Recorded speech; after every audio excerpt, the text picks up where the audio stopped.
Bem-vindos à videoaula 1. Nesta videoaula, nós vamos ensinar a vocês as contas do balanço patrimonial. Muito bem, qual que é então o objetivo? É identificar as contas do ativo, do passivo e do patrimônio líquido, que são as principais contas de um balanço patrimonial. Muito bem. Qual a definição então de balanço patrimonial?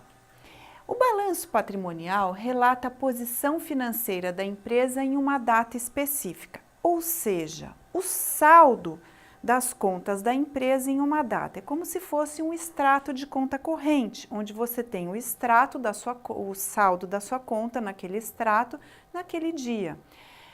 O balanço patrimonial registra os bens, os direitos e as obrigações de uma entidade. Bom, bens e direitos, tudo que a empresa possui. Obrigações é o que a empresa deve. Muito bem, então vamos agora às contas do balanço patrimonial. Quais são os principais grupos de contas, então, que constam num balanço? Ativo, passivo e patrimônio líquido. No ativo estão os bens e direitos de uma entidade. Esses bens e direitos é tudo que a empresa possui. O passivo mais patrimônio líquido, nesses saldos de contas, nós temos as obrigações de uma empresa, é o que a empresa deve. O balanço patrimonial, ele tem sempre a igualdade entre bens e direitos e obrigações. Essa imagem da balança aqui retrata bem o que trata o balanço patrimonial, ou seja, o equilíbrio entre o que a empresa deve e o que a empresa tem. E sempre esse equilíbrio vai prevalecer. Então, vamos seguir adiante. No ativo, vamos agora então aprofundar no ativo. No ativo, como eu falei anteriormente, nós temos os bens e direitos da empresa. O que a gente pode considerar como bens e direitos de uma empresa? Bom, bens e direitos é onde a empresa aplica os recursos dela, ou seja, é aquilo que ela compra, basicamente, falando em linhas gerais. São bens e direitos de propriedade da empresa. São mensuráveis monetariamente, ou seja, se eu não consigo medir em valor monetário, na moeda corrente do país, não pode constar no ativo. É tudo que eu posso medir monetariamente. Trazem benefícios presentes ou futuros. Em contabilidade, o que significa benefícios presentes ou futuros? Vai virar dinheiro ou já é dinheiro, tá?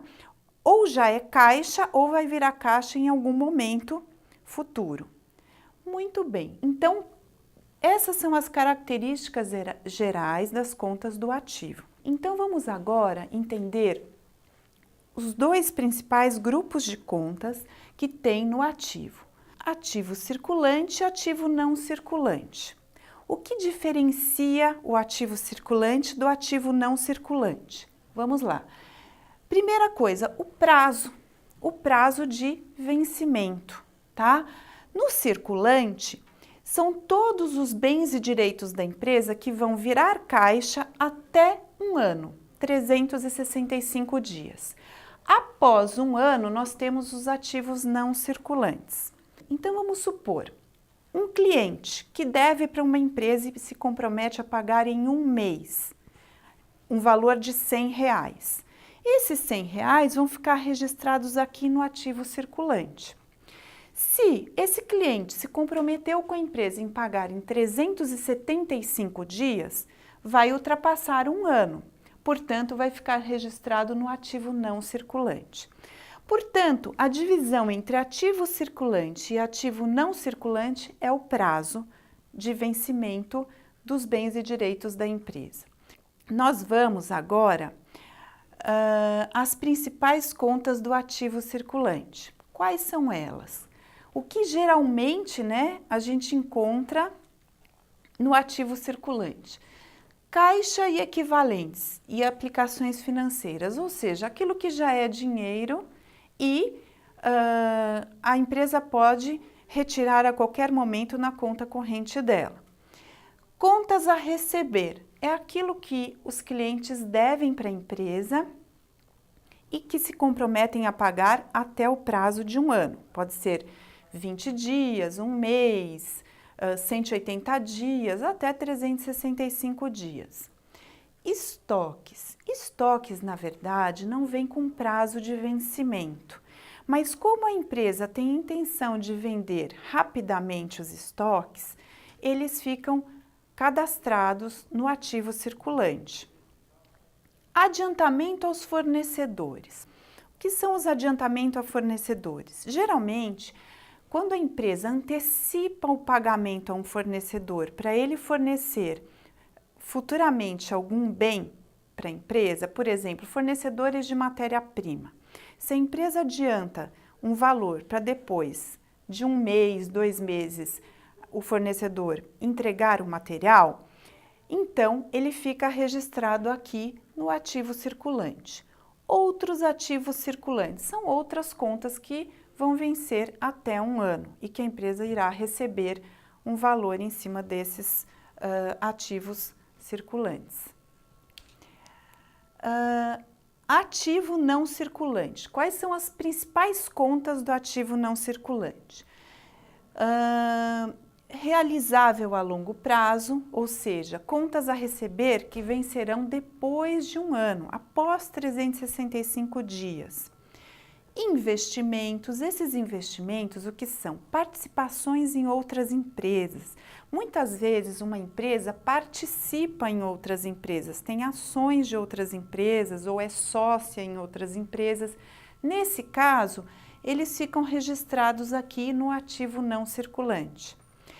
O imobilizado são máquinas, equipamentos, tudo que a empresa usa para realizar as suas operações, porém não tem intenção de vender no curto prazo. Portanto, ficam aqui registradas no ativo não circulante.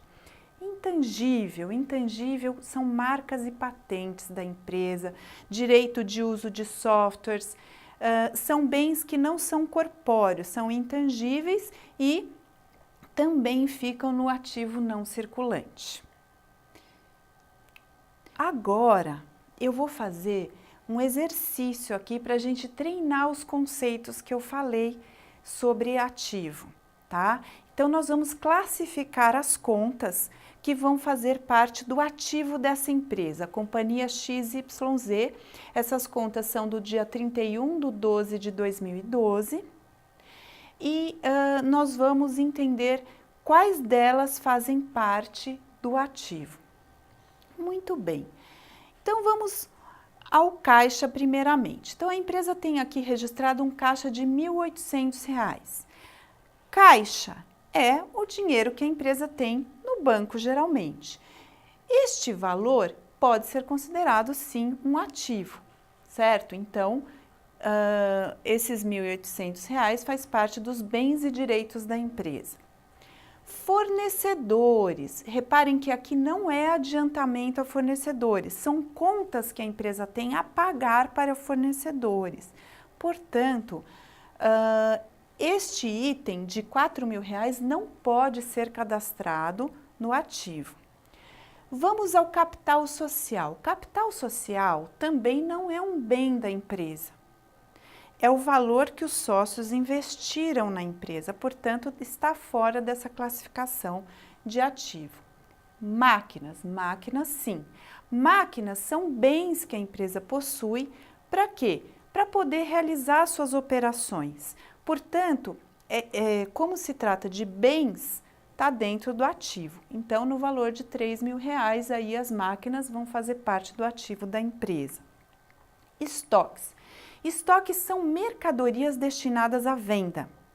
Geralmente são a maior riqueza da empresa, é naquilo que ela vai gerar lucro, né? E esses estoques são bens da empresa, portanto, fica registrado também no ativo. Muito bem, financiamentos. Financiamentos são empréstimos. Empréstimos e financiamentos são sinônimos, portanto, Esses financiamentos são obrigações que a empresa tem para com os bancos. Portanto, esse valor aqui não pode ficar cadastrado no ativo. Vamos às marcas e patentes. Marcas e patentes, como eu falei, são ativos intangíveis, eu não posso tocar, mas de alguma maneira são bens e direitos da empresa, né? Então, portanto, ficam sim no ativo. Títulos a pagar no longo prazo. Veja bem, quando tem a palavra a pagar, significa o quê? Uma obrigação. Por ser uma obrigação, não pode ficar dentro do ativo, não é um direito da empresa, muito pelo contrário, é uma obrigação de pagar alguma coisa. Portanto, não pode ficar dentro do ativo. Contas a receber. As contas a receber, sim, fazem parte do ativo. É um direito que a empresa tem de receber um valor que ela provavelmente vendeu para algum cliente, esse cliente se comprometeu a pagar numa data futura. Salários a pagar.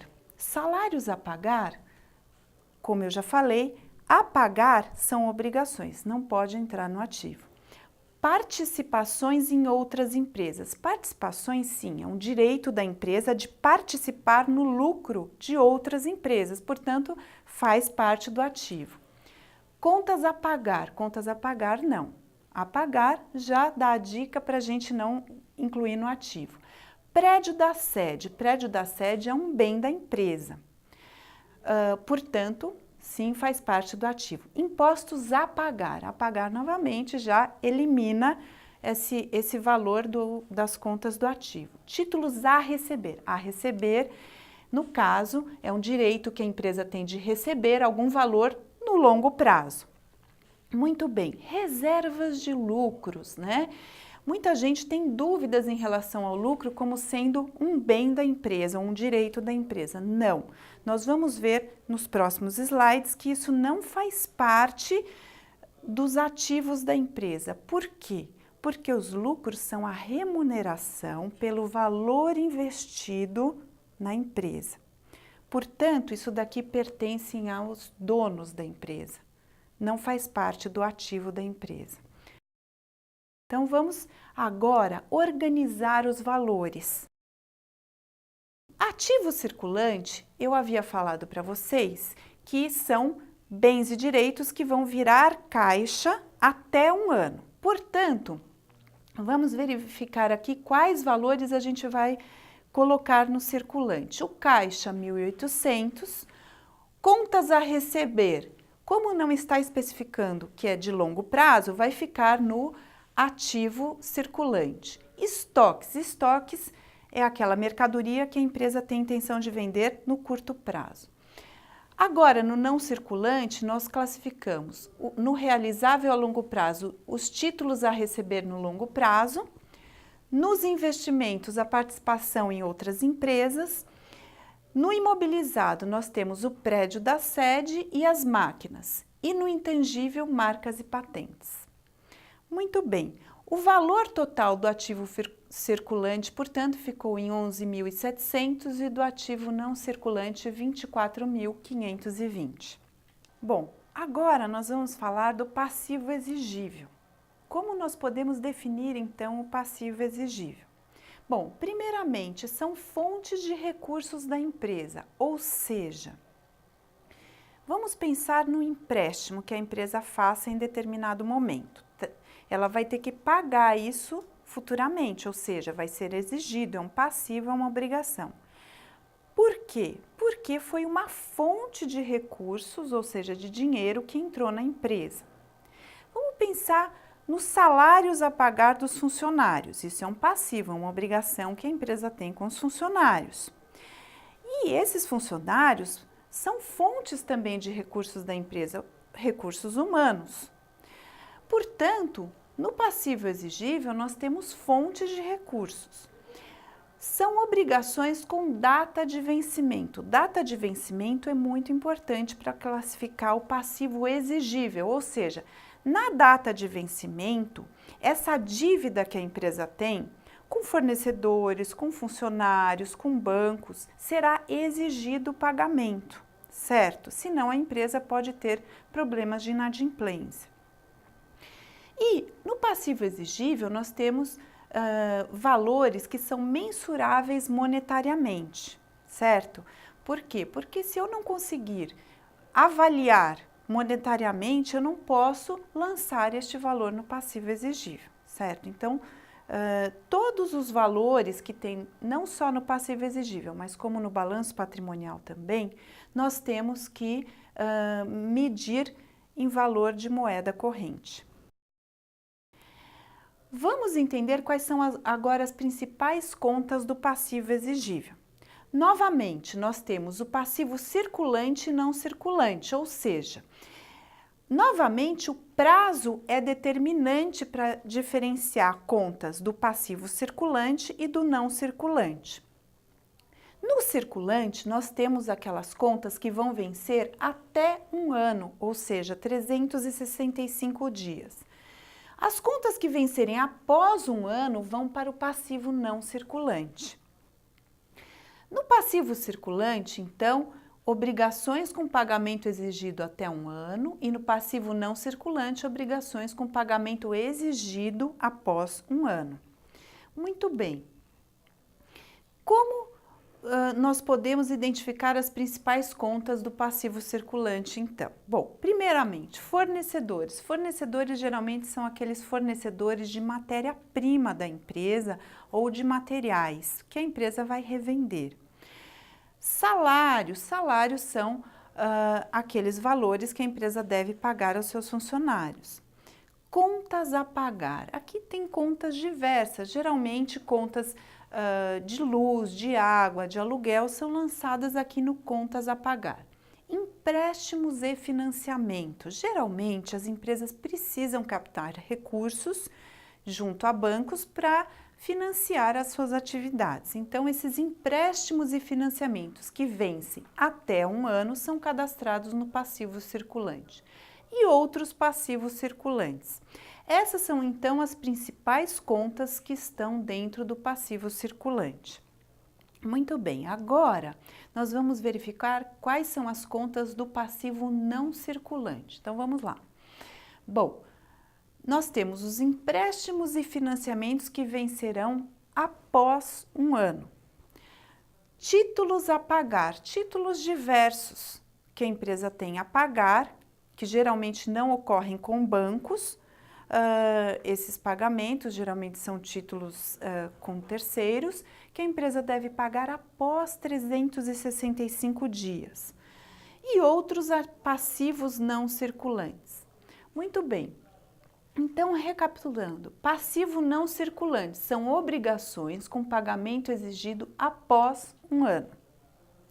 Pode ser 370 dias, 390, enfim.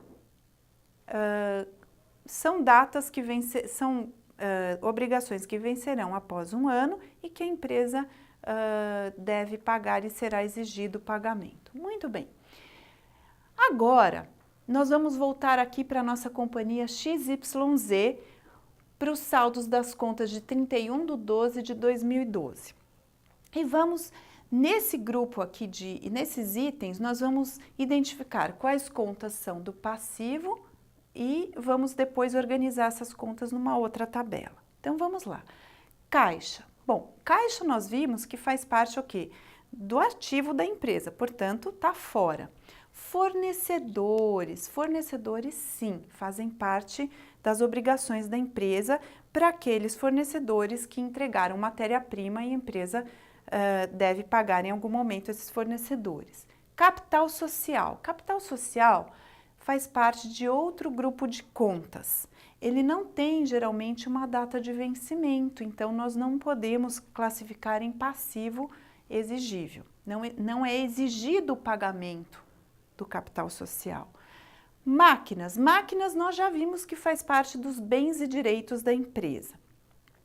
Estoques também são bens da empresa.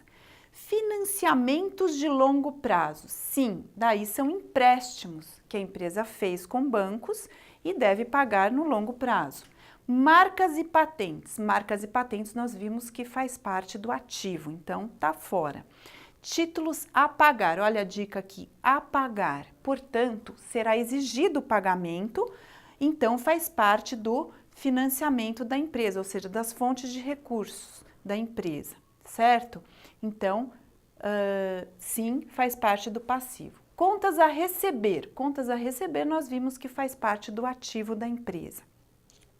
Salários a pagar. Muito bem, aqui sim nós temos uma obrigação da empresa, portanto faz parte do passivo da empresa. Participações em outras empresas. Também está fora, nós já vimos que faz parte do ativo da empresa. Contas a pagar, olha a dica, a pagar, né? Então, nós temos aí esse valor que vai fazer parte do passivo da empresa. Prédio da sede. Prédio da sede é um bem da empresa, portanto, não faz parte do passivo. Impostos a pagar no curto prazo. Sim, faz parte do passivo. Títulos a receber. A receber é ativo, são direitos, portanto, está fora. Reserva de lucros. Não faz parte do passivo exigível da empresa. Então, vamos ver como é que nós podemos organizar essas contas em passivo circulante e não circulante. Bom, então dentro do passivo circulante, nós temos os fornecedores, os salários a pagar, o contas a pagar e impostos a pagar no curto prazo.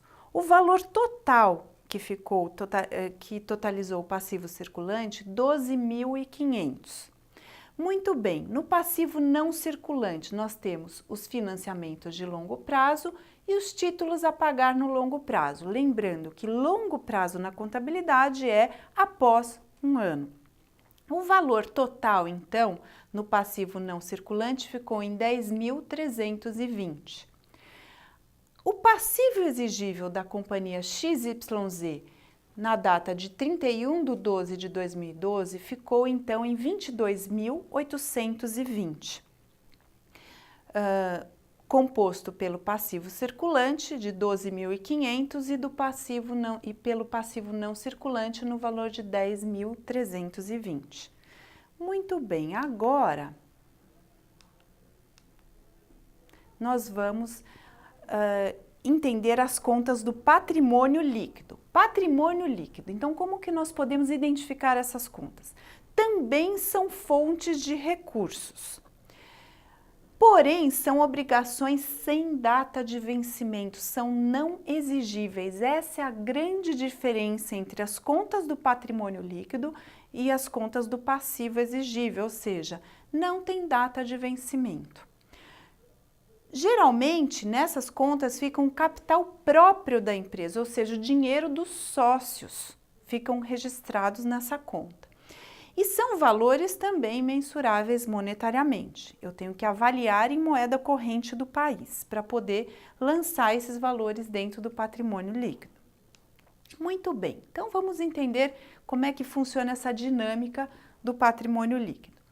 Bom, nós temos aí o capital social, que é uma obrigação sem data de vencimento. Capital social é o dinheiro que os sócios colocaram na empresa para que a empresa pudesse ser inaugurada, começar as suas atividades. As reservas de lucros. Os lucros são a remuneração pelo capital investido na empresa. Portanto, eles também ficam registrados dentro do patrimônio líquido. Por que então esses valores são considerados uma obrigação? Vamos pensar o seguinte: o patrimônio líquido da empresa é o valor que a empresa deve aos sócios, aos donos da empresa. Por isso que tem essa característica de obrigação. É uma obrigação da empresa para com os donos. Porém, não tem data de vencimento para ser cobrada ou paga. Muito bem. Nós temos de um lado os acionistas, que conforme eu falei para vocês lá no material, no guia de estudo, os acionistas em inglês e no mercado de capitais são conhecidos como shareholders, ou seja, acionista, dono, proprietário, é a mesma coisa que falar shareholders. Esses donos ou proprietários investem recursos na empresa para que ela funcione. E Essa empresa, então, fica com uma obrigação para com os donos, ou seja, todos os lucros que a empresa vem obter são uma obrigação para com os shareholders, certo? Então, vamos lá. O capital social, as principais contas, capital social e reservas de lucro. Capital social são recursos investidos pelos shareholders, né? Como eu falei, proprietários, sócios, donos ou acionistas, e não tem data de vencimento. Reservas de lucros são a parcela dos lucros que não é distribuída aos proprietários e que ficam na empresa para reinvestir nas suas atividades. Muito bem, neste quadro, então, de classificação dos itens de contas da companhia XYZ, nós temos o capital social, que vai fazer parte do patrimônio líquido, e as reservas de lucro, certo? São valores que a empresa tem uma obrigação sem data de vencimento para com os seus acionistas. No caso da empresa dissolver a sociedade ou de um sócio querer sair da empresa, esses valores aqui serão distribuídos para os donos da empresa. Muito bem. Então, o patrimônio líquido da companhia XYZ ficou com um total de 13.400, composto pelo capital social de 10.000 e as reservas de lucro de 3.400. Então, como ficou o balanço patrimonial da companhia XYZ em 31/12/2012? Bom, do lado do ativo, nós temos o ativo circulante e o ativo não circulante. Ambos totalizam 36.220. Do lado do passivo e patrimônio líquido, nós temos no passivo circulante 12.500, no não circulante 10.320 e no patrimônio líquido 13.400. Lembrando, passivo circulante e não circulante tem data de vencimento. No patrimônio líquido não tem data de vencimento. O valor total, então, do passivo e patrimônio líquido, 36.220, situação de equilíbrio entre bens e direitos do lado do ativo e obrigações do lado do passivo e patrimônio líquido. A igualdade entre as contas aqui a gente pode verificar. Muito bem. Considerações finais. Então, agora, vamos só recapitular os principais conceitos que foram passados nessa videoaula. Bom, as contas do balanço patrimonial são classificadas em circulante e não circulante, conforme o prazo de vencimento. Ativo, os saldos dos bens e direitos. Passivo exigível, obrigações com prazo de vencimento. Patrimônio líquido, obrigações sem prazo de vencimento. Obrigada, até a próxima videoaula.